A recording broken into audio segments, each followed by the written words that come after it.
On the plain of Leuctra, on July 6th of the year 371 before Christ, the Greek world held its breath one last time before Sparta. On the other side of the field, 11,000 Spartano warriors and their allies formed the usual line, interlocking shields, spears pointing at the horizon, the same human wall that had crushed Persians, Athenians, and Argives during 300 years of absolute dominance. The Thebanos generals watching that line from the other end of the plain knew exactly what it meant to face it. They had seen it all their lives. Many of them wanted to retreat, but there was one man who did not want to retreat. And what that man saw that morning was not what everyone else saw.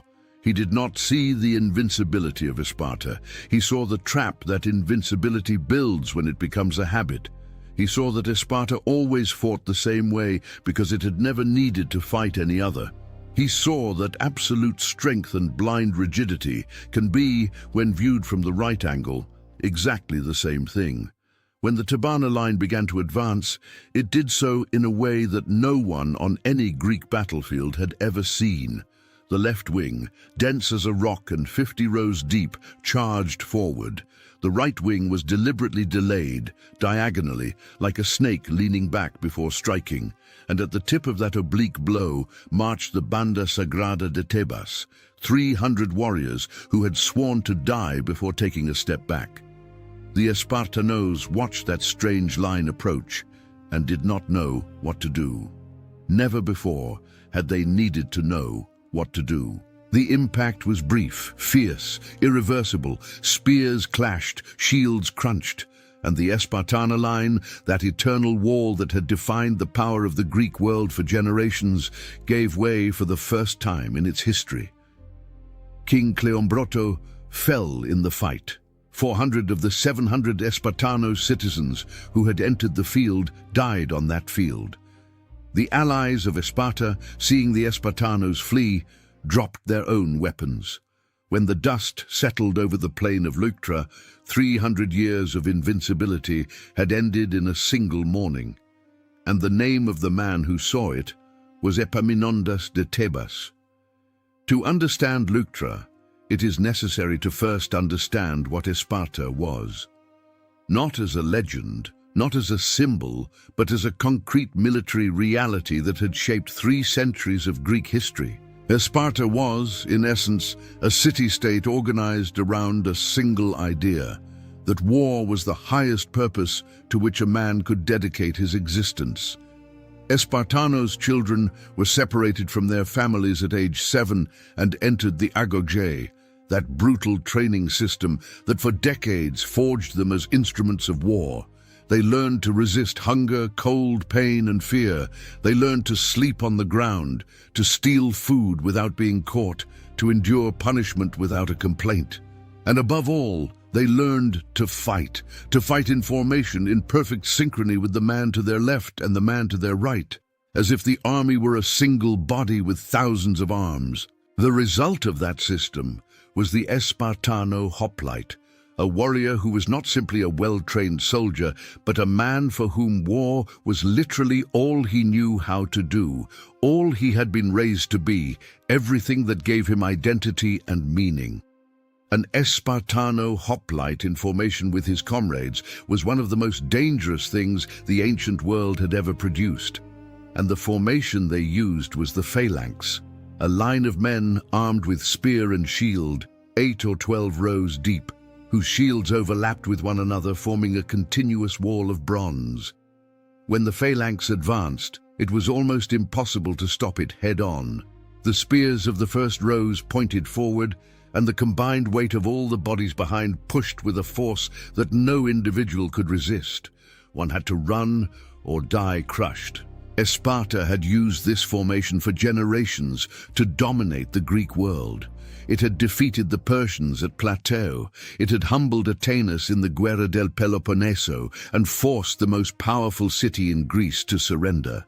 It had suppressed revolts, crushed enemy alliances, and maintained an iron grip over most of the Greek peninsula. Its army was the standard by which all other armies were measured. No Greek state believed it could defeat them in an open field. None except Tebas. And even in Tebas, most did not believe it. Most wanted to negotiate, to yield, to survive. There was only one man who believed it was possible to defeat Sparta, who had an idea of how to do it, and who was willing to stake everything on a July morning to prove it. Epaminondas de Tebas was born around the year 420 before Christ into a family that was neither wealthy nor especially powerful. What he had, and what distinguished him from almost all his contemporaries, was a mind that never stopped asking questions. He had studied philosophy with the Pythagorean Lysis de Tarento, who lived in Tebas as an exile, and that education had left him with a way of seeing the world that was radically different from that of the conventional generals of his time. He thought in systems, in principles, in why things worked the way they worked, and what would happen if they worked differently. To that philosophical mind, he added extraordinary personal courage. It was not the courage of a man who lacks the imagination to fear. It was the courage of a man who perfectly understands the danger and chooses to advance anyway because he considers the purpose justifies it.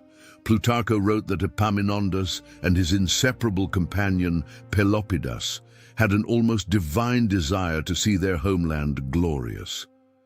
It was not personal ambition. It was something more like a mission. Pelopidas was the perfect complement to Epaminondas. Where the general was a thinker, Pelopidas was a warrior.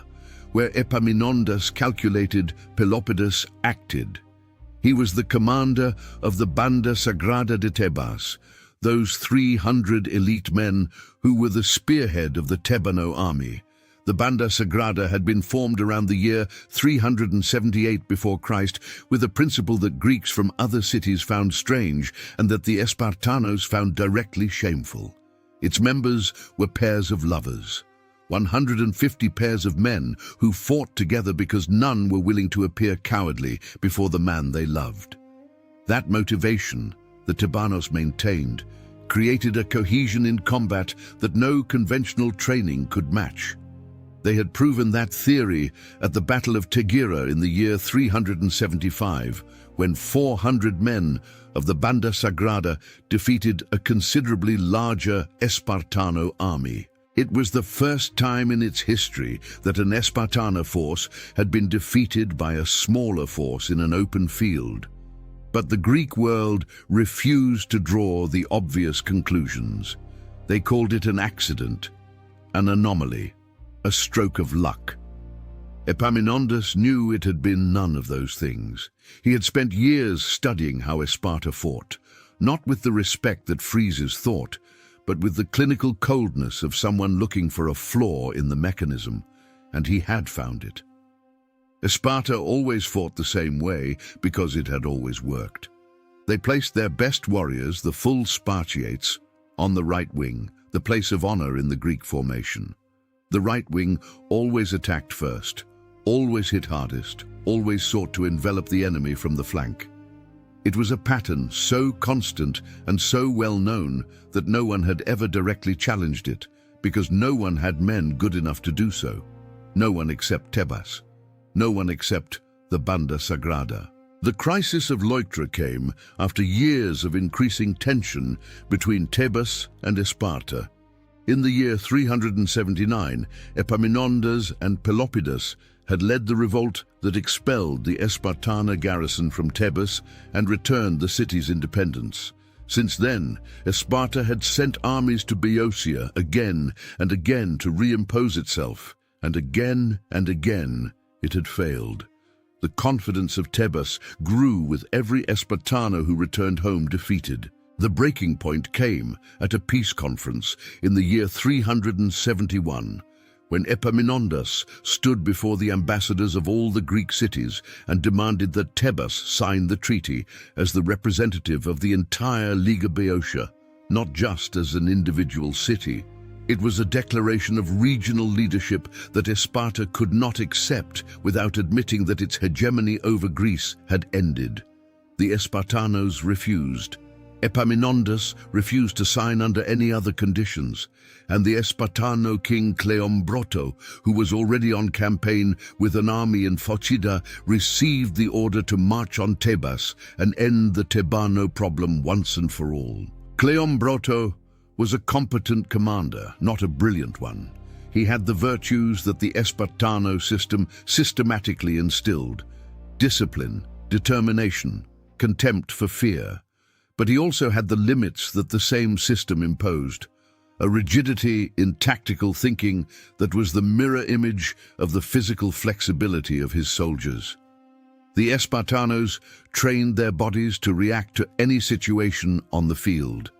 They did not train their minds to imagine that the field could be completely different from anything they had seen before.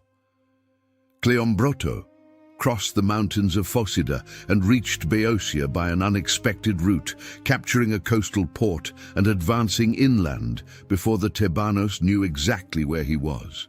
He established himself on a hill near the small village of Leuctra, southwest of Tebas, on a relatively flat plain that he considered perfect for his formation.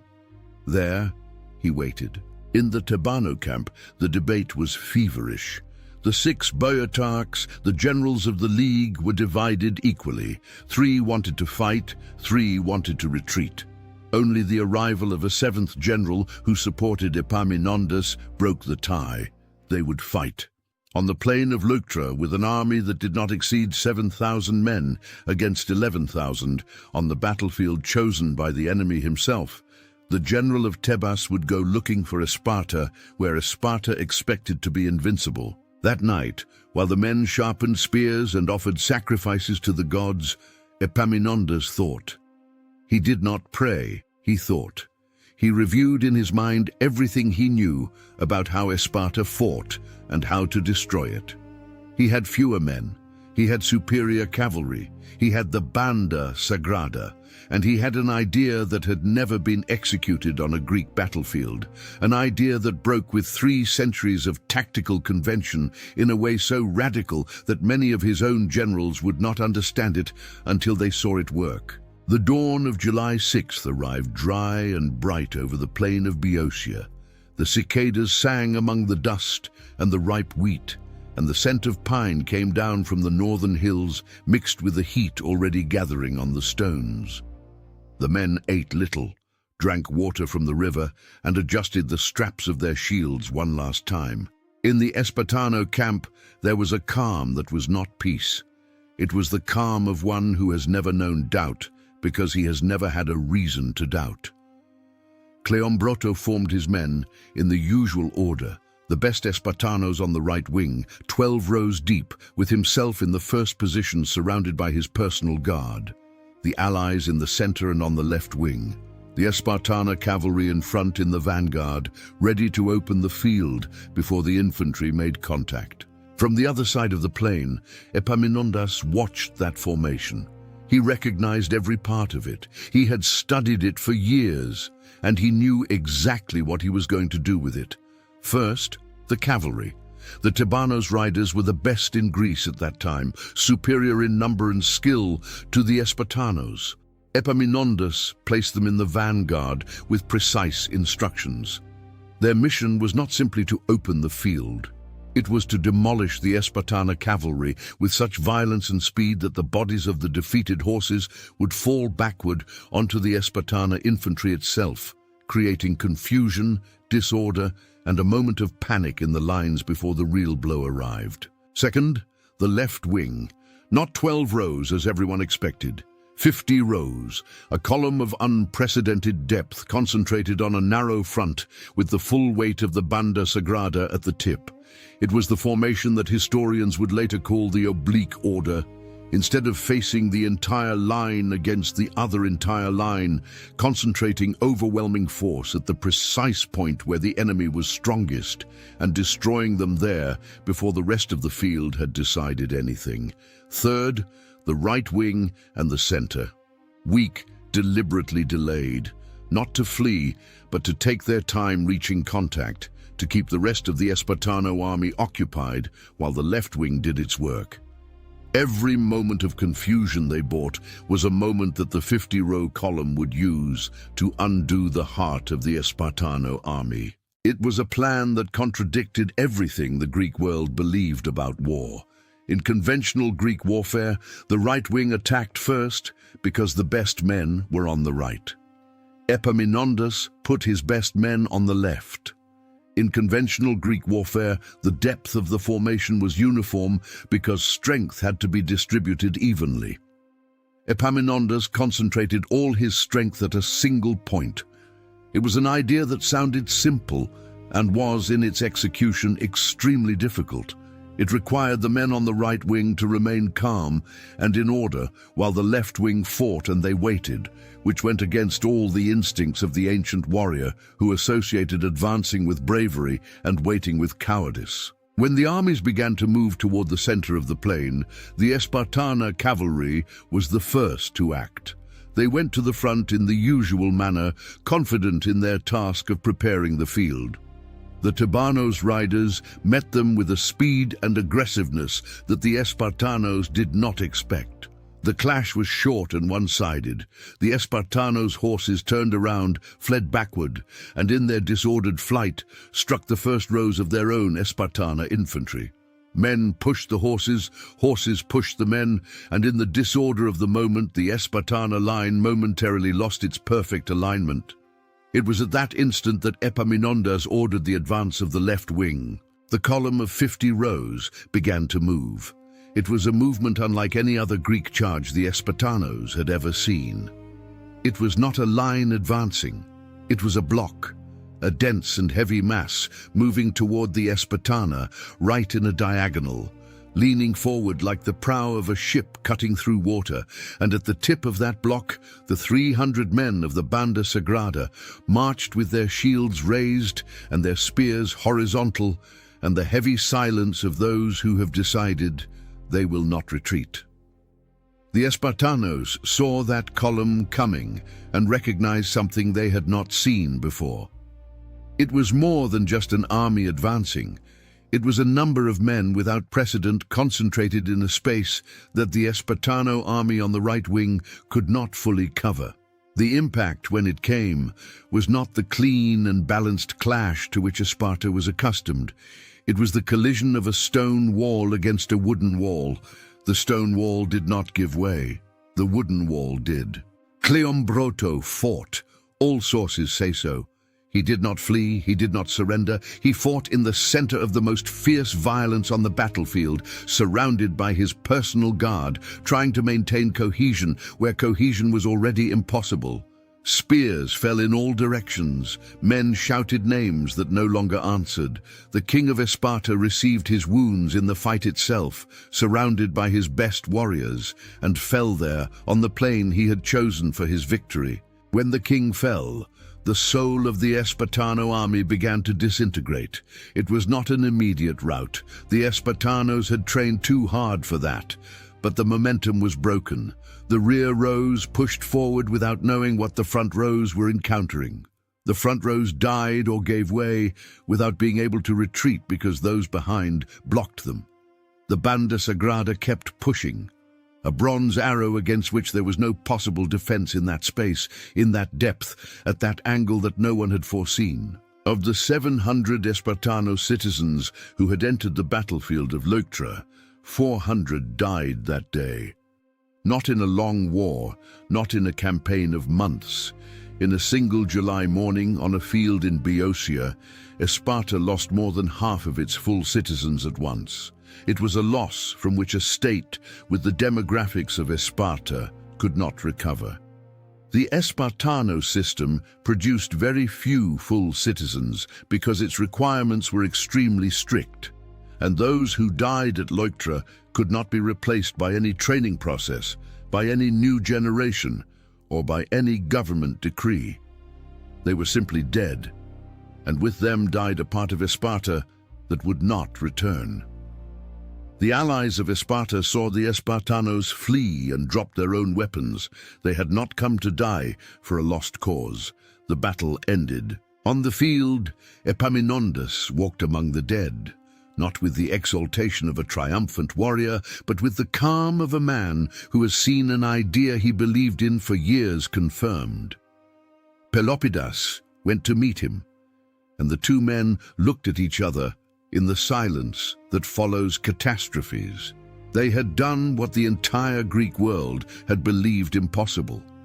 They had done it not with more men, not with more money, not with superior weaponry. They had done it with an idea. The consequences of Leuctra immediately spread throughout Greece, with the speed that only news no one can believe possesses. In Sparta, the city that never showed pain in public, that never mourned its dead visibly because mourning was considered a sign of weakness, the families of the fallen left their homes not knowing exactly how to behave in the face of a defeat that the entire system had taught them was impossible. The ephors on duty, as Xenophonte recounts, approached the families of the dead and told them simply that their men had fallen as honorable men, and that they should not wear signs of mourning, that Sparta must show calm. But the city that had never needed to show calm in the face of defeat was learning, for the first time, to need it. In the rest of Greece, the reaction was more direct. It was incredulity, followed by a swift realignment of alliances and positions. The states that Sparta had dominated for decades began to calculate what a world in which Sparta could lose meant.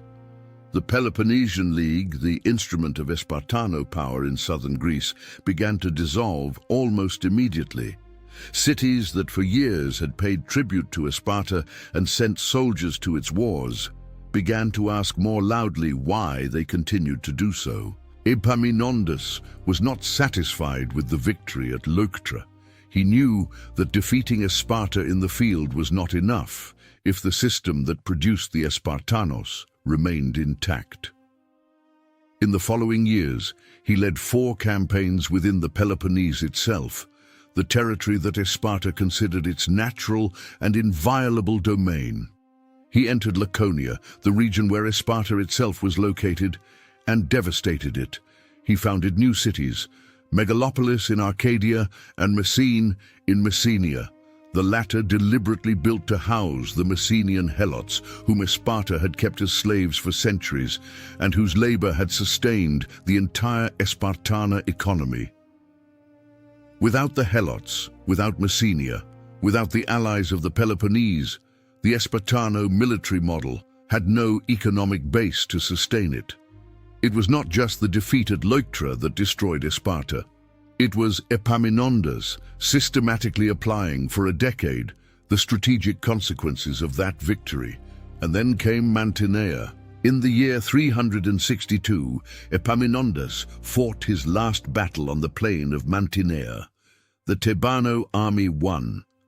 But at the moment of victory, while pursuing the fleeing enemies, a spear struck him in the chest. His men picked him up from the field and took him to the camp. When he reached the doctor, the spear was still inside his chest. The doctor told him that if they pulled it out, he would die almost immediately. Epaminondas asked if the battle had been won. They told him yes. He asked them to pull it out. He died there in the camp shortly after they confirmed the victory. He was around 58 years old. He left behind a city he had built with his ideas and his will, and a vacuum that no one in Thebes was prepared to fill. Without Epaminondas, Thebano power disintegrated within years. The Liga Boeotia he had built began to fracture. The cities of the Peloponnese that had aligned with Thebes began to seek new balances. Thebes returned to being an important city, but not the dominant power it had been under his leadership. The hegemony of Thebes lasted exactly as long as Epaminondas lasted, 9 years between Leuctra and Mantinea. But what he did in those 9 years was not undone by his death. The new map of Greece he had created, with Messene free and Arcadia confederated, endured. Sparta never recovered Messenia. It never again became the dominant power of the Peloponnese. It never again had the number of full citizens it had before Leuctra. The system that had taken centuries to build had broken in one morning, and the cracks that morning opened spread for decades. And there was one more consequence, perhaps the most lasting of all.